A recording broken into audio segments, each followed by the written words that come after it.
waxaad ogtihiin dalkeennu markuu burburay dawladdii dhexe ay burburtay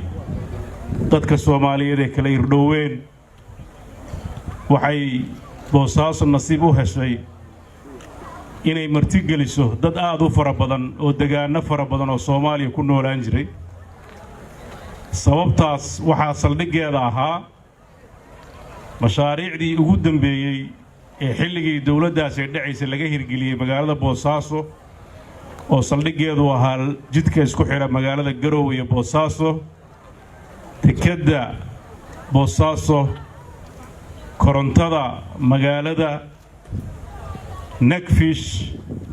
intaasoo mashruuc waxay ahaayeen mashruucyadii gabaabsiga ahaa ee dawladdu markay dhacaysay halka laga fuliyay waxaan rabaa si gaar ah inaan uga mahadceliyo dawladdii dhexe ee markaa jirtay gaar ahaan xubnihii deegaanadan ugu jiray oo xusul duub iyo dadaal badan u galay inay mashaariicdaas oo xilligaas cid kasta oo loo sheego halkaas laga fulinayaa ay u arkaysay waxaan suuragal ahayn iyo meel aan dad ku nooleen u dhabar adeegay waxaan si gaar ah ugu mahadcelinayaa Professor Juurile waxaan Ilaahay ugu baryayaa inuu caafimaad buuxa siiyo oo ahaa xubintii waqtiga badan ku bixisay inay mashaariicdaas hirgalaan xaqiiqdii haddii aysan jiri lahayn mashaariicdaas waan hubaa dadkii deegaanadan iyo deegaano kale oo Soomaaliya deganaa Boosaaso uma soo qaxeen waxaa sidoo kale Ilaahay mahadiisa dadkii deegaanka loogu yimid ee odayaasha isimadii dhaqanka ganacsatadii iyo bulshadii qaybaha kala duwaneed ee halka deganeed waxaan uga mahadcelinayaa sidii wanaagsanayd ee dadka Soomaaliyeed oo aan kala sooc lahayn oo aan kala haybta ahayn ay u soo dhaweeyeen waxaad ogtihiin in badan oo halka joogan ay ka warqabtaa dadka deegaanada bartamaha Soomaaliya ku nool dadka deegaanada koonfurta Soomaaliya ku nool dadkii waqooyiga ku noolaa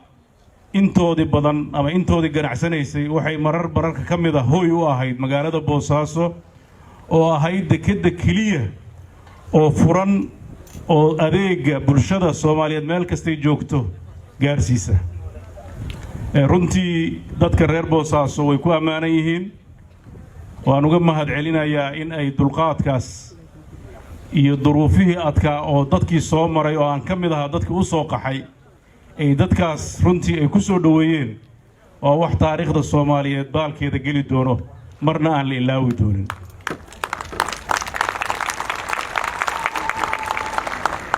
dadka Soomaaliyeed marka deegaanada kale dadka u dhashay aad wareysatid waa deegaanka kaliya oo dadka markay yimaadaan ay halka dareemin qalo oo ay dareemin kala qoqob oo ilaa iyo hadda dadkii bariga u soo qaxay oo aan deegaanadan ka tirsanayn xataa deegaanadooda markay nabad noqdeen ay ku noqon waayeen oo goosteen inay halka degaan ammaan badan bay ku mudan yihiin shacabka dadka reer Puntland gaar ahaan Boosaaso oo dadkaas runtii ka dhigtay walaal waxaa markhaanti ah dadkii yimid in la soo dhaweeyay kaliya kuma ay koobanaane waxay qayb ka qaateen muuqaalka iyo magaca iyo sharafta maanta Boosaaso leedahay dhismaheeda qayb weyn bay ka qaateen waxay geliyeen hantidii ay ka shaqaysteen waxay geliyeen hanti deegaano kale ay markii dambe ka keeneen ilaa maanta ay Boosaaso tahay magaalooyinka ugu caansan dalka Soomaaliya dhinaca dhaqaalaha iyo nolosha marxaladahaas kala duwan ay Boosaaso soo martay dadkii gacanta ka geystay oo qaybaha kala duwan ee bulshada ahaa oo ugu muhiimsan yihiin bulshadii ganacsiga maadaama magaalo ganacsi ahayd runtii waxay geliyeen waqti fara badan oo ay adag tahay in Soomaaliya inteeda kaleeto laga helo adeegyada noocaas waxay ahayd magaaladii ugu horeysay oo laga fuliyo telefoon burburkii kadib waxay ku guuleysatay mobiladii ugu horeeyay in halka laga fuliyo waxay ku guuleysatay in xawaaladaha iyo services kale dadku u baahan yihiin la qabto waxay noqotay meel xarun u ah bulsho Soomaaliyeed iyo bulsho badan oo ajnabi ah waxaa halka deganaa dad carab ah, dad hindi ah, dad beershiyaan ah iyo dad afrikaan ah oo qaybtood ilaa iyo hadda ay ka shaqeeyaan magaalada oo way degaan ka dhigteen. runtii magaaladan waa magaaladii ay ka soo aasaasantay fikirka Puntland, maxaa yeelay dadkii indheer garadka reer Puntland degaan kasta Puntland hawa noolaade waxaa hooy u noqotay magaalada Boosaaso oo markaas ahayd isha kaliya oo nolol ay ka jirtay. runtii dadkii halka isugu yimid waxyaabaha ay xoogga saareen waxaa ka mid ahaa sidii Puntland u heli lahayd dawlad danaheeda ka shaqaysa intay hayso in ka badan ku kordhisa. waxaa nasiib wanaag ahaa guddigii Puntland aasaaskeeda hogaaminayay gobolka Bari waxaa u matalay maantana senator Bootaan oo halka fadhiya.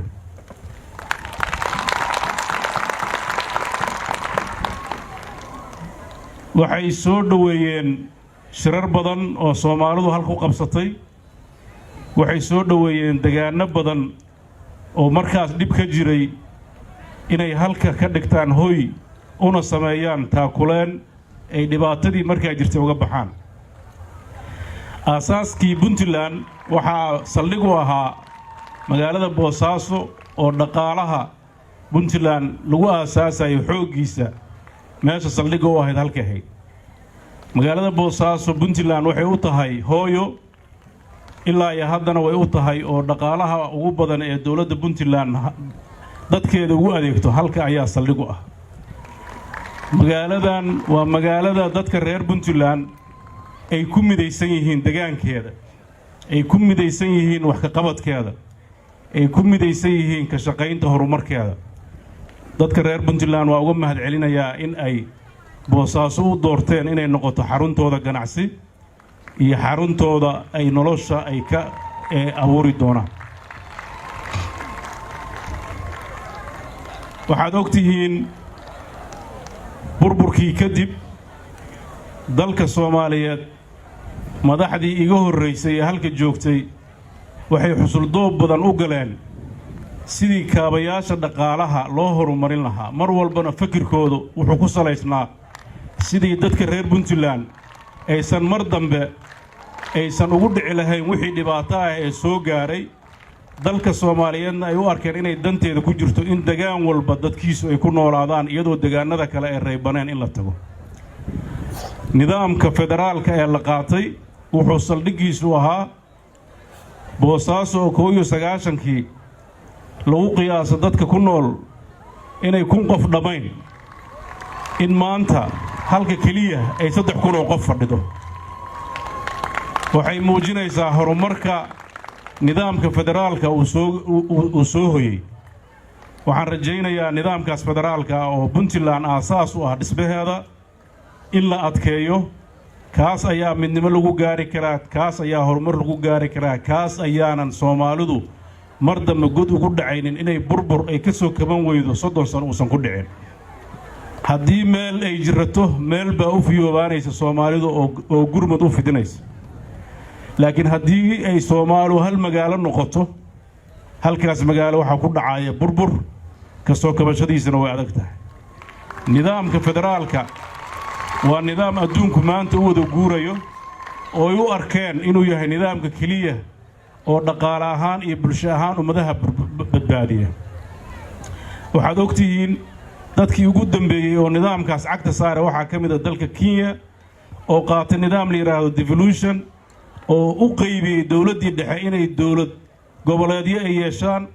deegaanada Soomaalidu degto qofkii tagaa garan kara muddo dhowr sano ka yar ayay nidaamkaas qaateen. isbeddelka ku dhacay dadka deegaanka tagay ayaa ka sheekeyn kara. horumar weyn bay ku tallaabsadeen. biyo lagama heli jirin, waxbarashada waxay u soo aadi jireen Nairobi, nolol caafimaadka way u soo aadi jireen. maanta waxay leeyihiin jaamacado, waxay leeyihiin jidad waaweyn, waxay leeyihiin garoomo diyaaradeed, waxay leeyihiin iskuulo casri ah, waxay leeyihiin cusbitaallo. nidaamkaas federaalka ah waa kan Puntland iyo Soomaalida inteeda kaleba u horseedaya inay hesho masaariic waaweyn oo dadka noloshooda kaba. runtii waxaan rabaa inaan halka aan ka iftiimiyo maxay tahay siyaasadda dawladda Puntland ee aan madaxda ka hay ee marxaladdan soo socota sida la og yahay xukuumad kasta oo dhalata waxay leedahay qorshe iyo program ay rabto inay bulshadeedu ugu adeegto qorshaha iyo programka aan u soo bandhignay bulshada Puntland waxa ugu horeeyay oo aan ballan qaadnay inaan la nimaano xukuumad tayaysan oo hufnaan maamul leh waxaan kaloo ballan qaadnay inaan nidaamka dimuqraadiyadda oo nu aragno inuu horumarka siyaasadda kobcin karo aan xoogga saarno waxaan kaloo ahmiyadda saarnay dhinaca amniga iyo nabadgelyada sidii loo horumarin lahaa waxa ugu muhiimsanaa oo saldhig u ahaa waxa aan tiigsanayno marka tayeynta laga tago koboc dhaqaale oo sababa xasilooni siyaasadeed iyo mid maamul muddadii yarayd ee aan joognay waxaad markhaanti ka tihiin dhammaan hay-adaha dawladda shaqaalaheeda iyo ciidankeeda si joogto ayay mushaharka ilaa ay hadda u qaataan waxaan ilaahay ka rajaynaynaa inaan sii wadno oo sii kobcinno waxaad markhaanti ka tihiin in wax badan oo dhinaca hay-adaha maamulkoodu isbeddel muuqdo oo la taaban karo uu cagta saaray waxaad markhaanti ka tihiin garsoorku isbeddel badan inuu ka jiro oo ay daliil u noqotay kiiska caasha iyo sida broseeska loo mariyey iyo sida xorriyadda leh ee loo qaaday iyo sida uu maray dhammaan hay-adaha kala sarreeya ee garsoorka waxaad markhaanti ka tihiin in ciidamada ammaanka habeen iyo maalin ay u soo jeedaan sidii nabad aad u heli lahaydeen reer Boosaaso waxay markhaanti ka yihiin maalintii dawladdan xukunka la wareegtay oo ay dhici karin in qof uu habeenkii 7 ama 8 fiidnimo oo bannaanka ku hoydo maanta nolosha ka jirta idinkaa markhaanti ka ah waxaana ka markhaanti kacaya kulankan caawa aan joogno oo aad meelo fogfog ka timaadeen waxaad ogtihiin muddo 7 bilood ka yar dawladdu inay ku guulaysatay inay soo magacaawday guddigii doorashooyinka oo ay ka muuqato inay naga go'an tahay in doorasho xor ah oo qof iyo cod ah deegaanada dawladaha hoose iyo dawladda Puntland dadkeeda ay ku dooran doonaan waxa markhaanti ka tihiin inta taa la gaarayo inta qof iyo cod la gaarayo iyadoo hannaankii hore lagu socdo doorashooyinkii quruxda badnaa ee ka dhacay deegaanada Puntland ee waqtigoodu dhamaystay oo ugu muhiimsanaayeen degmada Baran Ufayn Ceelbu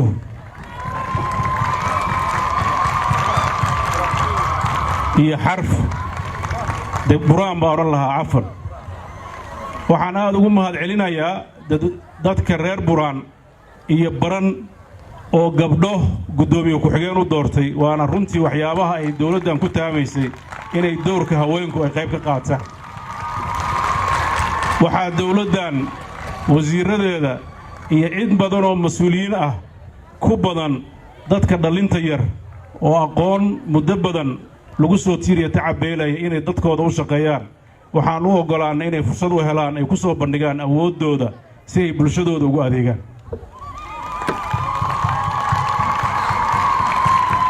siyaasadda ku aadan kobaca dhaqaalaha iyo sidii dadkan uu uga kaaftoomi lahaa ku tiirsanaanta hay-adaha deeqda bixiya dawladdan waxay u gashay dadaal dheer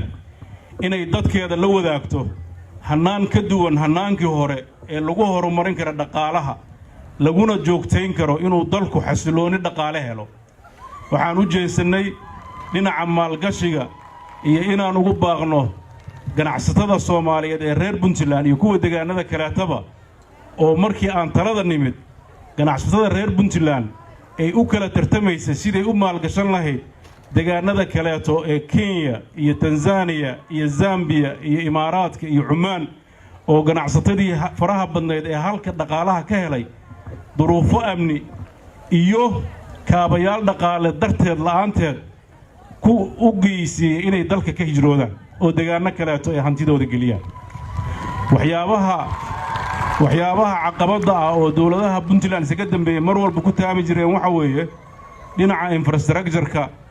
oo la sahlay dadaal dheer iyo madax badan oo iska kala dambeysay in garoonka Boosaaso iyo Garowe uu hirgalo laakiin waxaad ogtihiin annagoo laba garoon oo labada garoon ugu caalamisan Soomaaliya ku yaala haysana haddana dadkeennu waxay u aadi jireen intay dhulka maraan si ay dibadaha u aadaan magaalada Hargeysa ka bixi jireen waxaad markhaanti ka tihiin in dhawaan ay furtay diyaaradda Ethiopian Airlines safarkii duulimaadyada ugu horeeyay deegaanka Puntland oo ay ka bilowday Garowe waxaan rajaynaynaa dhawaan inay Boosaaso ka bilaabayso haddii Ilaahay waxyaabaha markii aan nimidaan xoogga saarnay waxaa ka mid ah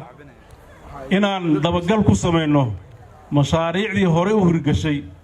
baadi goobno mashaariicda cusub ee halbowlaha u ah inuu dhaqaaluhu hodmo waxaan xoogga saarnay inaan ka daba tagno oo ogaano sababaha hore iyo kuwii dambe aan goobjoogka u ahayn ee dekedda Boosaaso hakadka ku galay sababta u ahaa runtii hakadkaas galay sababo badan oo fasamo iyo sababo amniba wuu lahaa laakiin waxaan waqti badan ku bixinay waqti yarba kadibba inaan shirkadii dekedda Boosaaso inay dhisaysay inaan kala hadalno dilkii ka dhacay magaalada Boosaaso oo ujeedadiisu ahaa in lagu wiiqo in magaalada Boosaaso aysan ka hirgelin maalgashi waxaad ogtihiin xilligii magaalada Boosaaso ee magaalada ahayd dekedda Boosaaso ee keligeed ahayd deegaanka nabdoon keligiisu ahaa Soomaaliya waa ka sii baxaysa waxa soo baxaya tartanna dekedeed waxa aad u furmay oo u kabacay oo u horumaray dekedda Berbera waxaa dib u habeyn iyo horumar ku socda dekedda Muqdisho waxaa furantay dekedda Kismaayo waxaa la haabanayaa dekeda kale in la dhiso haddaba maxaa la gudboon dadka reer Puntland iyo Boosaaso waxay u baahan tahay tartan ka duwan tartankii hore inay la timaado dhaqaaluhu meel kasta uu jiro waa tartan cid wax iska kaasiinaysa ma jirto haddaan reer Puntland mas'uuliyiinteeda ahayn wasiirada kaabayaasha dhaqaalaha iyo ay khusayso iyo aniguba waxaan safarro ku kala bixinay dalalka Imaaraadka Shiinaha Ethiopia Kenya intaasba waxa ugu muhiimsan socdaalada ugu muhiimsan waxay ahayd oo aaminsannahay waxyaabaha hadda dalka ka jira oo ugu horreysay amni darrada inay qayb ka qaadatay dhaqaale xumada soo foor saartay Puntland oo sida kaliya looga bixi karana aan u aragnay in la helo in la kobciyo dhaqaalaha iyo ganacsiga sababta ugu weyn ay tahay in la horumariyo kaabayaasha dhaqaalaha ee aan leenahay waxa Ilaahay mahadiisa oo aan rabin inaan ka hordhac badan sameeyo indhihiinana aad ku arki doontaan in dekedda Boosaaso dhismaheedu uu dhawaan bilaaban doono isbeddelkii aan filaynay la arki doono magaalada Boosaaso quruxdii iyo wanaagii iyo ahmiyadii ay lahayd dib u soo noqon doonto waxaan ku dadaalnay garoonka Boosaaso oo aan ahayn garoon kaliya inuu passenger ama dadka ay ka dhoofaan oo soo degaan laakiin ahmiyadda loo aasaasay ama sida loo qorsheeyay loo qaabeeyay saldhigiisu yahay inuu noqdo garoon waxna ka dhoofaan waxna soo degaan diyaaradaha aad ku culculus ee kaargooga qaadan ay yimaadaan sida loo dhisay labada garoon ee kan Boosaaso iyo kan Garowe way u kala dhisaan garaysan yihiin laakiin wax dhoofintii loogu talagalay si ay u hesho Boosaaso caqabadaha yaryar oo ka dhiman inaan buuxino ayaan ku talagalnay waxaad ogtihiin garoonkan Boosaaso wuxuu ku bilowday lacag aad u yar oo dawladda Soomaaliyeed loo hayay oo 5 milyan ah ayaa waxa ay madaxdii markaa joogto waqti badan ku gelisay in wuxuu laga bilaabo waxaad ogtihiin shirkadii dhisaysa oo shirkad Shiinaysa oo weli dalka joogta oo dalkan quruxdiisa iyo fursadihiisa markii aragtay goosatay inay dalka sii joogto waxa ay ku dartay lacag ka badan 9 milyan haddaysan ka badnayn si ay u dhamaystirto inta hadda ay dhamaysay oo ah fayska koowaad ee suuragalka ah inay diyaarado ku soo degaan waxaa Soomaaliyeed oo qorshaheedu ku jira u gelinaysay inay hadhow noqoto garoon ay u isticmaasho marka ay rabto dalkan iyo deegaankan inay ka shaqeysato inta kaliya kaafi ma noqon waxaan aad u raadinay shirkado kale oo maal gashta oo waxyaabaha ka dhiman oo saldhigiisu yahay hal kiiloomitir iyo 200 oo ka dhiman si diyaaradaha xawliga iyo xoogga weyn ay u degaan ay ula miqdaan garoomada casriga ee caalamiga ah si loo helo waxaan waqti badan gelinay in garoonka Boosaaso uu noqdo cabirkiisu 3 kiiloomitir iyo 200 ama 600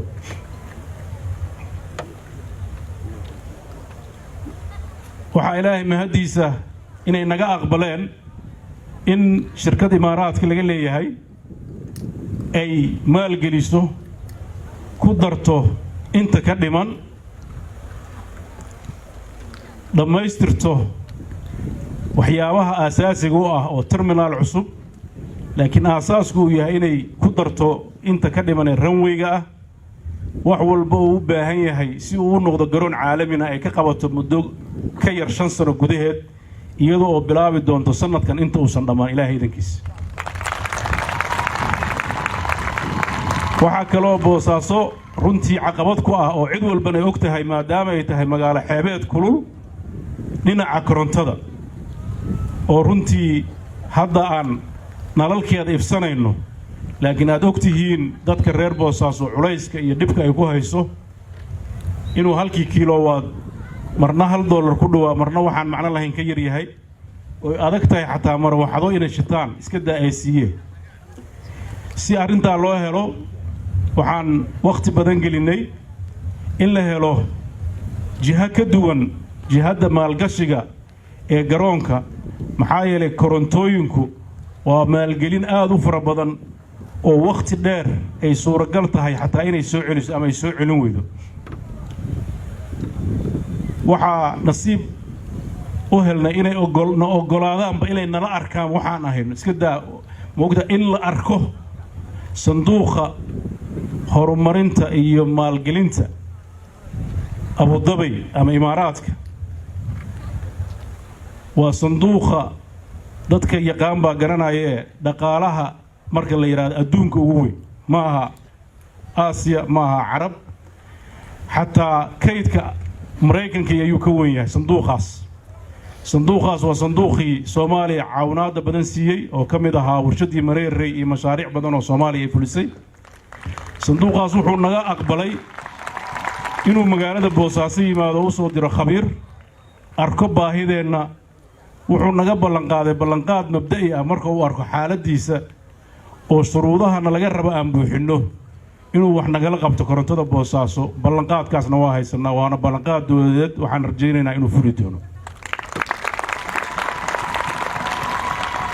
waxaad ogtihiin xoolihii oo muddo xanimnaa waxaan waqti badan gelinay suuqyada imaaraadka ka xanimnaa dabcan xoolaheenu ma xanimnayn oo Abuud waxay tagi jireen Cumaan iyo Yemen iyo meelihii kale oo markaas fursado ka jiraan marka qaarkood xilliyada mawsimka ah Sacuudiga xilligan way u dhoofeen laakiin suuq kasta oo ku soo kordha waliba suuqyada ku dhow waa faa'iido gaar ah ku soo kordhay runtii xoolaha waqti badan baan gelinay waxaad ogtihiin in si kama dambaysa suuqa imaaraadka loogu furay xoolaha ka dhoofaya magaalada Boosaaso dabcan wax kasta oo la qabanayo shuruudo ayaa buuxinaya waxaan rabaa dadka Soomaaliyeed iyo dadka reer Boosaaso iyo ganacsatadooda inaan u sheego inay ka waantoobaan Soomaalidu waxay tiraahdaa bartiyaqaan bari uma korodho haddaad ku fakaraysaan sidii waa loo ganacsan jiray in loo ganacsanayo hadda adduunkii waa sii socdaa waana tagay markii Dubai dadkaan ay ka ganacsan jireen deegaanadana ka horumarsanaa deegaanadana ka dhaqaale badnaa maanta waad garan kartaan dadku sidoo yahay dawladuhu waxay ka shaqeeyaan dadkooda caafimaadkiisa amnigiisa iyo horumarkiisa iyo faraxiisa marka haddaadan adiga shuruudaha iyo standardka adduunka wax loo dhoofiyo aadan kor u qaadin hadda suuq baa laga xiray kuma aan ducoon kareyno waxaan u baahanahay shacab iyo dawladba anagu iskaashanayna inuu suuqa Boosaaso u muuqdo suuq caalami ah oo la tartami kara suuqyada kale caalamka ka jira si taa aan u helno waxaana laga rabaa inaan ku guuleysano shuruucda iyo standardka adduunka looga dhaqmo inaan ku dhaqanno waxaan rabnaa in dekadaheena iyo garoomadeena iyo hay'adaheena dawliga ah ay u dhaqmaan sida caalamku u dhaqmo waxaa nasiib darro ah dad fara badan oo Soomaaliyeed oo reer Puntland ah marka ay deegaanada iyo dawladaha kala tagaan inay sharciga iyo nidaamka kala dambeynta ilaaliyaan markay dalkooda iyo dadkooda u yimaadaanna lagu kari waayo sharciga fuliyo waa nasiib darro waxaan u baahannahay dadkeennu in uu u hoggaansamo shuruucda dalka ilaaliyo nidaamka dawladnimadeena ay ku jirayso dawladnimadeena markuu jiritaankeedaan ilaalno ayaa dadkeena jiritaankiisa iyo taariikhdiisa ay jiri doontaa haddii jiritaanka dawladnimadeena aan ilaalin weyno oo wixii 1990kii nagu dhacay ay mar labaad nagu dhacaan waxaan mutaysanaynaa wixii aan caalamka ka noqonay iyo sidaan caalamka u ekaanay muuqaalkeena iyo sidii iyo si ka xun baan noqonayna waxaa hadda isu soo kabaya deegaanada qaarkood in la yiraahdo nabadgelyo ka jirta waxaad ogtihiin mararka qaarkood dawladaha qaarkood dadkooda waxay yiraahdaan Somaliland waa tagi kartaa laakiin Soomaaliya inteeda kale ma tagi kartaa dadkeeda ka dhigay inay u muuqato dal nabdoon oo amni ah dawladoodana kala shaqeeyay waxaan u baahannahay dadka reer Puntland dadka nabadgelyada wiiqaya inaysan marti gelin inaysan walaal ka dhigan in ay meel uga soo wada jeestaan sidii nabadeena aan u horumarsanahay waxaan ku kalsoonahay dadka reer Puntland oo taariikhiyan lagu yaqaano dad nabadda jecel lagu yaqaano dad wada noolaanshaha jecel lagu yaqaan dad dawladnimada mar walba taageera habaca nagu dhacay muddooyinkii u dambeeyay inaan iska qaadno oo u muuqano wixii uu dadka Soomaaliyeed iyo caalamku naga fili jiray oo dad sharaf iyo karaamo iyo dawladnimada ku faan inaan noqono oo dal xasuloon oo deegaanada kale markii ay dadkooda ku noolaan waayaan ay yimaadaan inaan noqono taas ayaa waxay noqonaysaa furaha koowaad ee dawladdan ay xoogga saari doonto si taa loo helo muddadii yareed ay dawladdan jirtay waxay ku tallaabsatay inay xarumaha ciidamada oo runtii aad u dayacnaa ay wax ka qabato waxay dib u habeyn hordhaca ku samaysay xerada kontri afraad oo saldhig u ah daraawiishta aasaaska u ah difaaca Puntland waxay hirgelisay dugsiyo tababar oo ku kala yaala Boocame Abqaale Xorgoble Qardho iyo Baran dugsiyadaas laba ka mid ah waa dhamaadeen ciidamadii ugu horeeyay tababarkana qayb ka mid ah shalay iyo maanta ayay galayeen waxaan rajaynaynaa inta kaleeto inay galaan iyaga ciidamada daraawiishta ciidamada booliiska ciidamada kale ee BMBF iyo BSF oo runtii kaalin weyn ka qaatay in Boosaaso nabad loogu nooloodo iyo shacabka reer Puntland markay ay iskaashadaan waxaan rajaynayaa magaalooyinka Puntland inaan lagu arki doonin cid nabadiid ah xasiloonida aan rabin ummadana mustaqbalkeeda duulaanku ah waxaan u baahannahay si wada jir ah inaan arrimaha uga shaqeyno waxaan rabnaa dawladdan inay isbarbar wado tayeynta dalka dhinaca maamulka kobcinta dhaqaalaha sugidda amniga iyo inay albaabada u furto maalgashiga caalamiga ah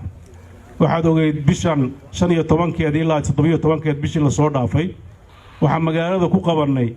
Garowe shir loogu magac daray shirka maalgashiga Puntland oo kii ugu horeeyay noociisa ah ee Soomaaliya laga qabtaa inta taariikhdeeda jirtay Soomaaliya horena loogama qaban jirin oo dawlad Suuci ahayd kadibna kay ugu horeeyay oo noocaas oo mustawahaas leebu ahaa runtii sharaf bay u tahay Puntland waxayna wax badan ka bedeshay dad fara badan oo caalamka ah waxay ku soo dhiirigelisay in ay mashaariic xaqiiqi ah la saxiixdaan dadka Puntland waxa laga fidiyay Puntland sumcad xun oo mararka qaarkood dad iyaga u dhashay ay qayb ka qaadanayaan wafdigii ganacsatada ahaa iyo dawladda isugu jiray ee maalin dhaweeyay dalka yimid markay soo degayeen aad ayay u baqayeen madaxdii soo dhaweynaysa ka warqabta maalba gudahood iyagoo aad u faraxsan oo magaalada dhinac walba uga maraya ayay yiraahdeen wixii nolosheega yeelan doonaa kulamo gaar ah oo furan oo dood furan yeelan doonta hadii Ilaahay idmo waxaan rabnaa wax walba oo dadka ku jira inaan ka shaafino waxaan rabnaa dadka dantooda inaan u sheegno dantiina inaan ka shaqeynaa noo doonateen waxaana ballan qaadaynaa inaan dantiina ka shaqeyno sida uu dastuurka iyo xeerarka Puntland ay nafarayaan kalsooni badan baa waxaan ku qabaa dadka reer Puntland wanaaga in ay yihiin kuwa u heeliya waa dhici kartaa dadku hadda Facebook way ku xirmeen waxyaabo aan jirin laakiin waxaas boqolkiiba 95 ama ka badan dadka reer Puntland inayna qabin kalsooni badan baan ku qabaa waxaan rabaa inaan inii sheego inay dawladdaani ay ka shaqayn doonto oo hadafyadeeda ka mid ah inay dadkeeda u horseedo xasilooni inay door ka qaadato dalka Soomaaliya sidoo nabadiisa iyo kala dambeyntiisa soo ceyshan lahaa dawladda federaalka waxaa saldhig u ahaa Puntland waxaad ogtihiin oo taariikhda ku suntan inay muddo badan xukuumadda federaalka ah ee aasaaskeedii iyo xooggeedii Puntland ka baxay miisaaniyadeeda ahayd miisaaniyad Puntland laga kabaayay ilaa ay haddana waxay diyaar u tahay inay Puntland gacan ka geysato sidii dawlad federaal oo sax ah u dhismay waxaad ogtihiin markii doorashadu dhacdayba waxaan isugu yeernay dhammaan dadka Soomaaliyeed ee madaxda Soomaaliya ah meel kasta ay joogaan hadday ahaan lahaayeen dawladaha xubnaha ka ah dawladda federaalka ah iyo hadday ahaan lahaayeen golayaasha dawladda federaalka ah iyo hadday ahaan lahaayeen xubnihii madaxdii iyo sharafta lahayd ee dalkan muddooyin kala duwan u soo shaqeysay intoodaba waxaad ogtihiin 26 January waxay ku kulmeen magaalada Garowe waxaa ka dhacay isu soo bax taariikhi ah oo hortiis aan uga dhicin Soomaaliya waxaa runtii uu u noqday dariiq in dadka Soomaaliyeed ee danahooda ka shaqeeyaan oo ka wada hadlaan waxaa ka soo baxay halkaas in lagu ballamo shir in bisha saddexaad dib la isugu yimaado oo khilaafkii dawladaha federaalka dhexdooda jiray lagu turxaan bixiyo waxaad ogtihiin xukuumaddan cusub ee federaalka markay dhalatayba aragtiyo cusub oo ay dhici karto dad badan inay u riyaaqaan dad badan oo Soomaaliyeed ay u arkayeen inay carqalad ku noqon karto geedi socodka siyaasadeed in halkaas khilaafaad uu ka jiray haddaan Puntland nahay sidii caadada ahayd waxaan fidinay gogol nabadeed waxaan ku talagalnay isfaham waaga jira iyo wada hadal iyo soo dhaweyn inaan ka qayb qaadano waxaan aad ugu boorinay madaxda dalka qaybaheeda kala duwan in si xigmad ah aragtiyaha kala duwan lagu dhameeyo nabadgelyada laga wada shaqeeyo dalka tala wadaag laga ahaado dadka loo soo bandhigo danaha saxda ah Puntland ay diyaar u tahay inay kaalinteeda qaadato shirkii 2 May ka furmay magaalada Garowe oo madaxda dalka isugu timid falanqayn dheer nasiib darro ma aysan noqon in lagu wada jaan qaado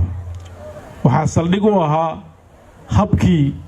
dawladda federaalku ay u shaqayn lahayd Puntland waxay aaminsan tahay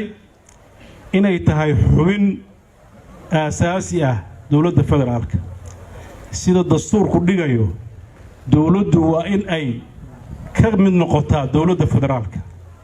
dawladda kaliya oo dastuuriyan ilaa iyo hadda xubin rasmi ah ka ah oo aan ku meel gaar ahay waa Puntland kaligeed maxaa yeelay Puntland markii federaalku aasaasmayay way jirtay waxbay ka dhistay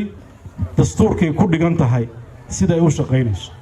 xubnaha kale ee aasaasmay ilaa iyo hadda kama aysan bixin nasiib darro sidii la doonayana loogama shaqeyn waxaan rajaynaynaa in arrimahaasi ay noqon doonaan arrimo wax badan tara waxaad ogtihiin maalmihii la soo dhaafay waxaa shalay maanta waxaa ka furmay magaalada Muqdisho shir la yiraahdo shirka Somali Partnership Forum la yiraahdo oo ay ku kulmaan madasha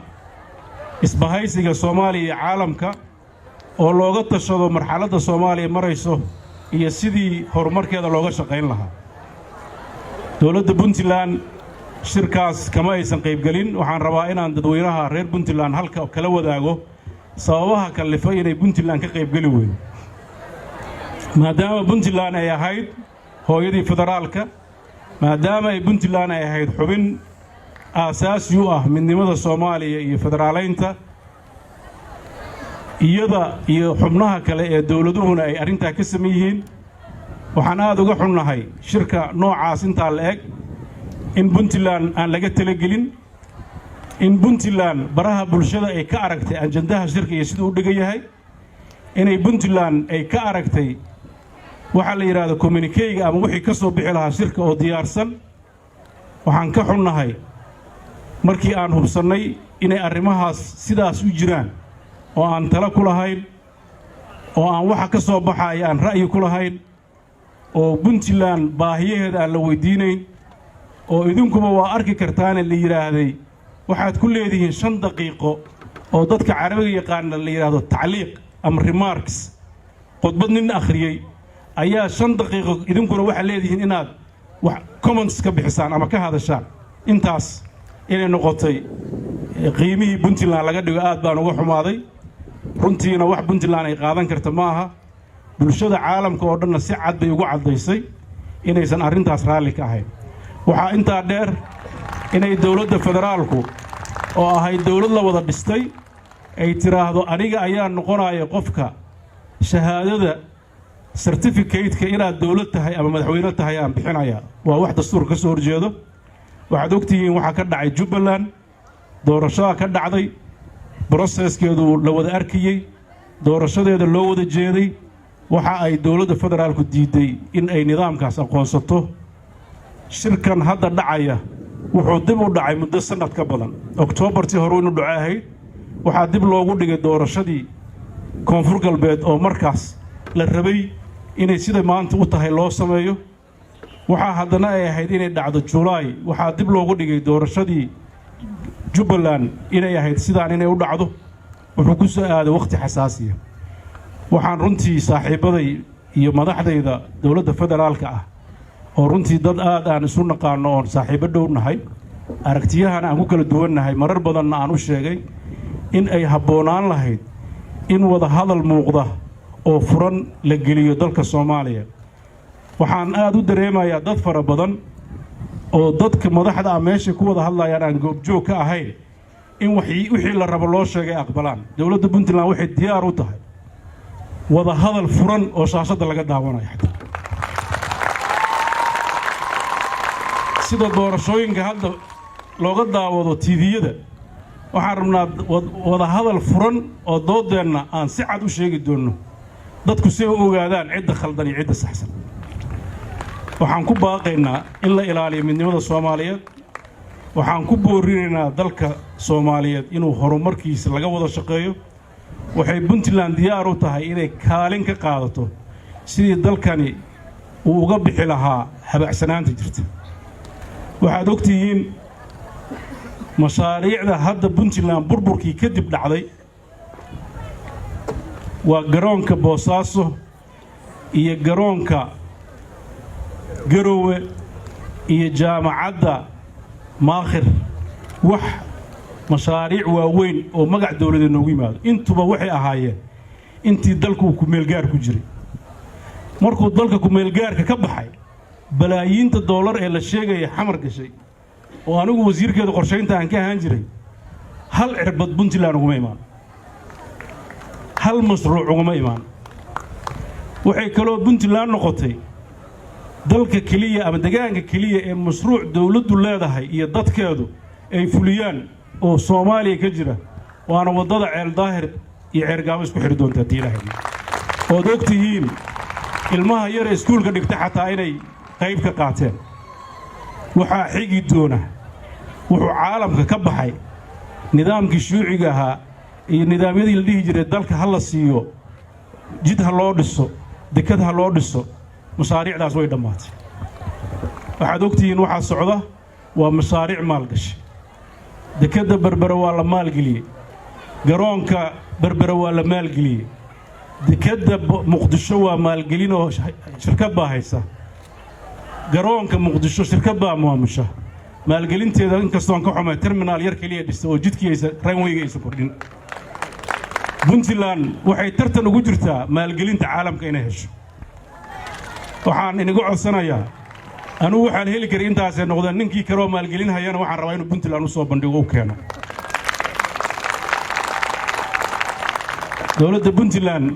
wax allaale iyo cid kasta oo rabta dalkan inay maalgeliso albaabadeeda u furtay sharcigii maalgelinta wax ka bedeshay waxay diyaar u tahay dalkan dadka geeska Afrika iyo dadka caalamka ee danaynaya inay ka manaafacaadaan waxaan kula dardaarmayaa dadka reer puntland inaysan noqon dadka reer miyiga maamaada ku maamaahan dhuugu geedahana ma cuno geelanu kama daaqo dad barwaaqada iska dul fadhiya inaysan noqon waxaan u baahanahay barwaaqada aan dul haysanno inaan annaguna ka manaafacaasado ciddii ka manaafacaadsanayso oo aan wax ka helaynana ay nala manaafacaadsato puntland waxay ogolaatay in deegaanadeeda la soo dego waxay ogolaatay dadkeeduna ka shaqaystaan waxaad ogtihiin dukaamadii magaalada ku yaalla waad ogtihiin dadka walaalaheenna ee koonfur galbeed ka yimid baa xooggoodii maal gashaday soo saas maaha yaa marka taasi waa maalgelinaha kale dadka ka hadlaaya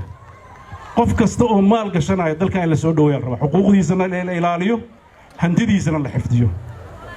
waxaan aad iyo aad ugu faraxsanahay waqtiga faraha badan ee fadhideen waxa aad rabtaan waxaan jeclahay inaad marar kaleeto aan kala bogan doono waxaan dhammaanteen isugu dardaarmeynaa inaan nabadgelyada ilaashanno horumarka ka shaqayno amniga dhowranno